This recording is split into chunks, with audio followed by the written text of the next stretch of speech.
CRPF के 180 और 130 battalion की जानिब से मुश्तरका तौर पर आज टाउन हॉल तराल कश्मीर में एक मुफ्त तबी कैंप का इनेकाद किया गया, जहां लोगों की बड़ी तादाद का तबी जांच की गई और उनमें मुफ्त दवाइयां भी तकसीम की गई। मुकामी लोगों ने इस कैंप को मुनक्किद कराने पर खुशी का इजहार किया। इस दौरान सीआरपीएफ 180 बटालियन के कमांडिंग ऑफिसर और 130 बटालियन के कमांडिंग ऑफिसर भी मौजूद रहे, जिन्होंने खुद मेडिकल कैंप का जायजा लिया। मीडिया से बात करते हुए उन्होंने कहा कि सीआरपीएफ लोगों की हिफाजत के साथ साथ आगे भी इस तरह के मेडिकल कैंपों का इनेकाद अमल में लाएगी।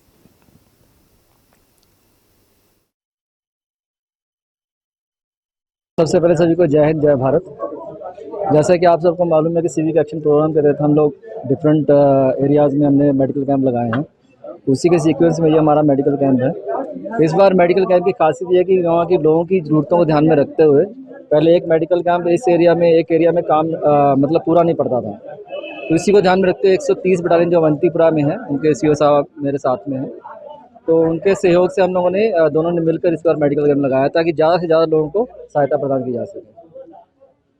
जैसा कि आप लोगों को मालूम है, यहाँ के लोकल्स में ज़्यादातर ऑर्थोपेडिक्स प्रॉब्लम्स हैं और स्किन की डिसीज़ में भी आती हैं, तो उसको ध्यान में रखते हुए हमने इस बार स्पेशली मेडिसिन का व्यवस्था किया है।